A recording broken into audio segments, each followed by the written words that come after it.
ओ भाई बड़ा मुश्किल है दुनियादारों से तारीफ कराना। अम्मा के कोल ते आ गई 2 मिनट राती बइए ना आखी अम्मा पैर कटे ना रजाई जो तेरे घुट छड़ा। अम्मा कहती जा मेरा पुत्र थकिया आया तू सो जाके। मैं कदों कम लगी सा, मैं कदों हल वान डई सा, जा सो जा जाके।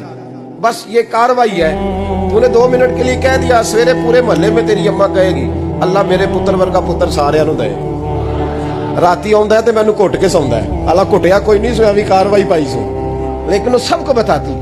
तो भाई इतनी कीमती चीज और तू छोड़ के बैठ। मैं अभी जलसे से देर से आता था ना, अब तो जाता नहीं ज्यादा जगहों पे।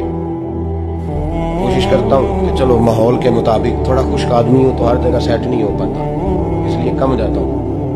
तो कभी रात को आते थे ना देर से, मेरी अम्मा जी शुगर की मरीज थी, तो मैं छोटे भाई को फोन करता था कि अम्मा जी सो गए कि न सो गए। मैं कहता था कि तू ना इस तरह कर, नीचे आ जा, 2 बज गए, वो शुगर की मरीज है, आंख खोल जाए ना तो दोबारा लगती नहीं बुजुर्गों को, तू दरवाजा खोल दे, अंदर दस्तक दी तो दिक्कत होगी। तो मैं जूते उतार के अंदर दाखिल होता था, तो पहला कदम रखता था तो मेरी अम्मा बोल पड़ती थी पुत्र आ गए आ गए।